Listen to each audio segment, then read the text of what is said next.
সুপ্রিয় শিক্ষার্থীবৃন্দ, আসসালামু আলাইকুম। আশা করি তোমরা সবাই ভালো আছো, সুস্থ আছো।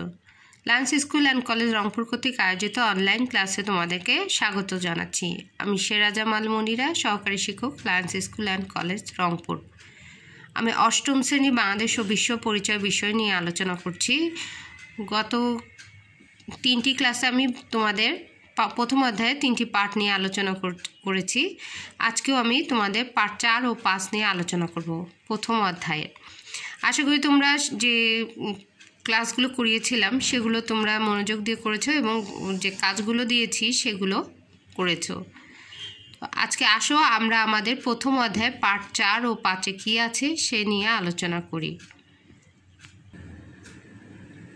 আমাদের প্রথম অধ্যায়ের নাম কি? ঔপনিবেশিক যুগ ও বাংলার স্বাধীনতার সংগ্রাম। আজকে আমরা এই অধ্যায়ের পার্ট 4 ও 5 নিয়ে আলোচনা করব। আমাদের 4 ও 5-এ কি রয়েছে? ঔপনিবেশিক শাসন ও শোষণ। ঔপনিবেশিক শাসন ও শোষণ। তাহলে চলো আমরা আমাদের মূল আলোচনায় যাই। ঔপনিবেশিক শাসন ও শোষণ।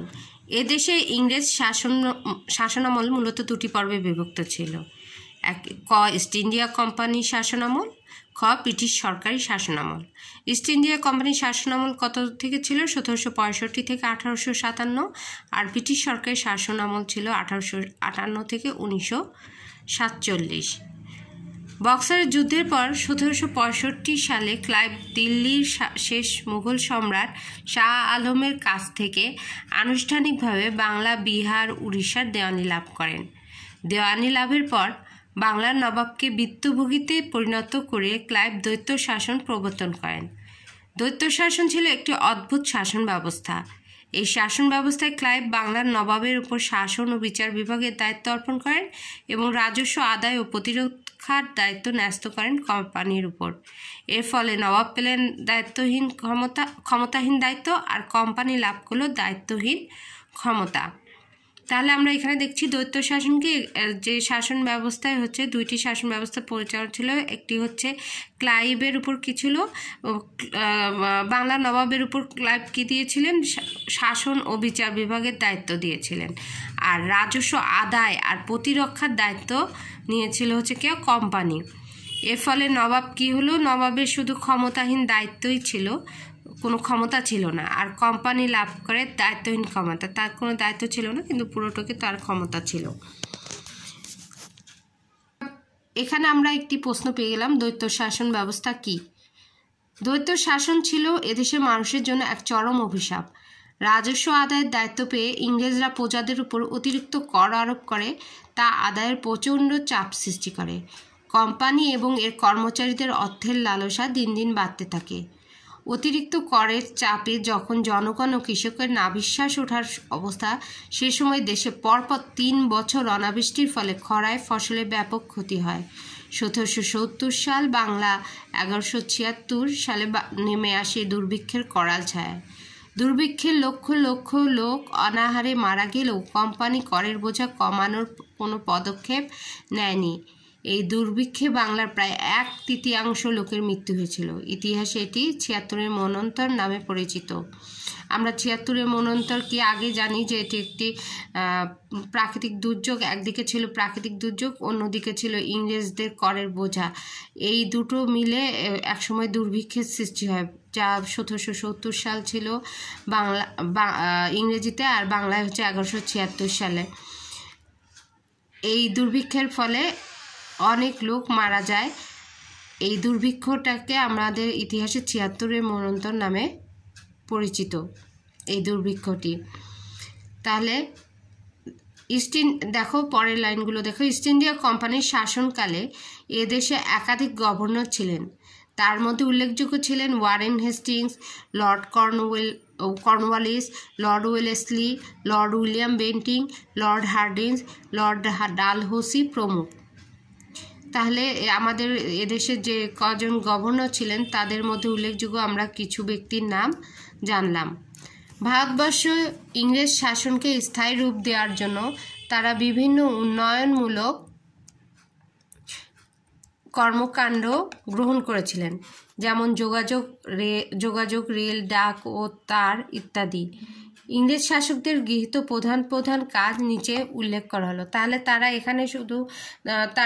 এখানে তাদের শাসনকে স্থায়ী রূপ দেওয়ার জন্য কিছু উন্নয়নমূলক কাজ করেছিলেন। তার মধ্যে আমরা দেখতে পেলাম যোগাযোগ ব্যবস্থার উন্নয়ন করেছিলেন, রেল, ডাক ও তার ব্যবস্থার উন্নয়ন করেছিলেন। ইংরেজদের যে প্রধান প্রধান গৃহীত কাজগুলো ছিল সেগুলো হচ্ছে 1858 সালে ব্রিটিশ পার্লামেন্টে গৃহীত শাসন আইনে ব্রিটিশ গভর্নর জেনারেলের হাতে ভূমি রাজস্ব ব্যবস্থা অর্পণ। 1793 সালে চিরস্থায়ী বন্দোবস্ত চালু করে ব্রিটিশদের অনুগত জমিদার শ্রেণী তৈরি করা হয়। রাষ্ট্র ও প্রশাসন পরিচালনায় ইংরেজ কর্তৃত্ব প্রতিষ্ঠার ব্যবস্থা করা হয়। 4 মুর্শিদাবাদ থেকে কলকাতায় প্রশাসনিক বিভিন্ন দপ্তর, শিক্ষা ও বাণিজ্যিক প্রতিষ্ঠান স্থানান্তর করে একটি গুরুত্বপূর্ণ নগরীতে রূপান্তর করা হয়। পরে আনুষ্ঠানিকভাবে কলকাতায় হয় বাংলার রাজধানী। তবে এই সময়ে ইংরেজ গভর্নর লর্ড উইলিয়াম বেন্টিং ও লর্ড হার্ডিঞ্জ এদেশে শিক্ষা বিস্তার সহ আধুনিক জ্ঞান বিজ্ঞান চর্চার সূচনা করেন। এছাড়া সতীদাহ প্রথা ও বাল্যবিবাহ রোধ, বিধবা বিবাহ প্রবর্তন সহ সামাজিক কুপ্রথা নিবারণে রাজা রামমোহন রায় এবং ঈশ্বরচন্দ্র বিদ্যাসাগরের মতো বাঙালিদের উদ্যোগকে তারা সহযোগিতা দেন। এভাবে দেশে একটি নতুন শিক্ষিত শ্রেণী ও নাগরিক সমাজ গড়ে উঠলেও বৃহত্তর বাঙালি সমাজ ইংরেজ কোম্পানির শাসনে প্রকৃতপক্ষে শোষিত হয়েছে। British east India company Bangla, Bihar, Orissa দখল পেয়েই ক্ষান্ত ছিলেন না। দিল্লিতে সম্রাট আওরঙ্গজেবের মৃত্যুর পর মোগল সাম্রাজ্যে বিভিন্ন সংকট দেখা দেয়। সাম্রাজ্যের বিভিন্ন স্থানে ছোট বড় নবাব ও দেশীয় রাজারা মাথাচাড়া দিয়ে ওঠে। এর ফলে দিল্লির মসনদ দুর্বল হয়ে পড়ে। এই সুযোগে কোম্পানির সেনাবাহিনী নানা দিকে আধিপত্য বিস্তার করতে শুরু করে। 1857 সালে কোম্পানি শাসনের প্রায় 100 বছর পরে ইংরেজ অধ্যুষিত ভারতের বিভিন্ন ব্যারাকের সিপাহীদের মধ্যে বিদ্রোহ ছড়িয়ে পড়ে, কিন্তু উন্নত অস্ত্র ও দক্ষ সেনাবাহিনীর সাথে চাতুর্য ও নিষ্ঠুরতার যোগ ঘটিয়ে ইংরেজরা এই বিদ্রোহ দমন করেন।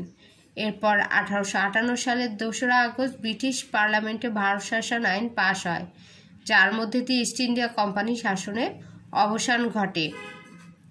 ব্রিটিশ সরকার সরাসরি ভারতের শাসনভার নিজ হাতে গ্রহণ করেন। ভারত শাসন আইনের ফলে ব্রিটিশ মন্ত্রিসভা কর্তৃক একজন মন্ত্রীকে ভারত সচিব পদে secretary of state for India মনোনীত করা হয়, যিনি 15 সদস্য বিশিষ্ট পরামর্শক সভা বা কাউন্সিলের মাধ্যমে ভারত শাসনের ব্যবস্থা করেন। এই আইন অনুসারে গভর্নর জেনারেলকে ভাইসরয় বা ব্রিটিশ রাজপ্রতিনিধি নামে অভিহিত করা হয়। লর্ড ক্যানিং প্রথম ভাইসরয় নিযুক্ত হন। এভাবে ব্রিটিশ সরকার ভারতবর্ষের উপর তাদের নিয়ন্ত্রণ প্রতিষ্ঠা করে। ব্রিটিশ পার্লামেন্টে 1861 সালে ভারত সরকারকে বাংলায় প্রতিনিধিত্বমূলক আইনসভা স্থাপন করার নির্দেশ দেওয়া হয় এবং বঙ্গীয় আইনসভা প্রতিষ্ঠার ঘোষণাও দেওয়া হয়। 1862 সালে 1 ফেব্রুয়ারি থেকে বঙ্গীয় আইনসভার কার্যক্রম শুরু হয়। সদস্য সংখ্যা প্রথমে ছিল 12 জন, 1892 সালে 21 জন করা হয়। শুরুতে এই সদস্যদের ভোটে নির্বাচিত হওয়ার বিধান ছিল না। পরে ভোটে নির্বাচিত গণপ্রতিনিধিদের দ্বারা গণতান্ত্রিক প্রতিষ্ঠান হিসেবে একটি গড়ে ওঠে এবং এ ধারায় বাংলাদেশে সহ বাংলা সহ সারা ভারতে প্রচলিত হয়। তবে আইনসভার উপর ব্রিটিশ শাসকদের কর্তৃত্ব ঠিকই বহাল ছিল। ব্রিটিশ শাসনকাল 1858 থেকে 1947। বাংলার সমাজের সংখ্যাগরিষ্ঠ অংশ ছিল কৃষক, অন্যদিকে মুষ্টিমেয় জমিদার ছিল সুবিধাপ্রাপ্ত শ্রেণী।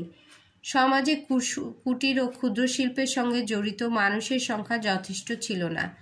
বস্তুত ব্রিটিশ শাসনে বাংলার অর্থনীতির মেরুদণ্ড কৃষি ও এককালে সমৃদ্ধ তাঁত শিল্পের ধ্বংসের দ্বারপ্রান্তে পৌঁছায়। বাংলার বণিক গোষ্ঠী যা তেমনি সংগঠিত ছিল না, শিল্পেও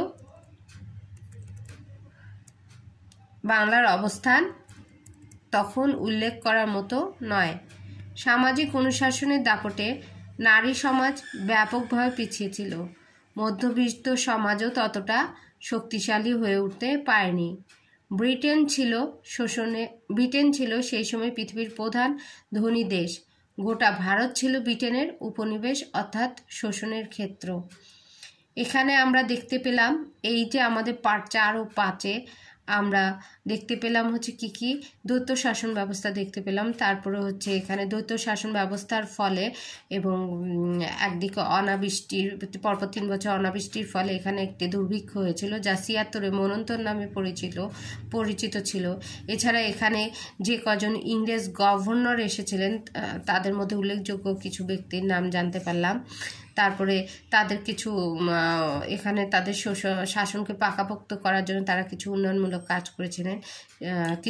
করেছিলেন, সে কাজগুলো আমরা দেখতে পেলাম। তারপরে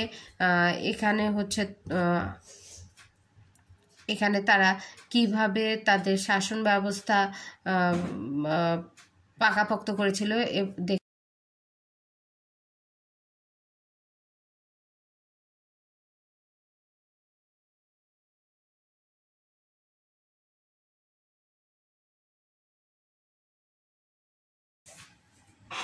তাহলে আমরা আমাদের দুটি কাজ নিয়ে নাও।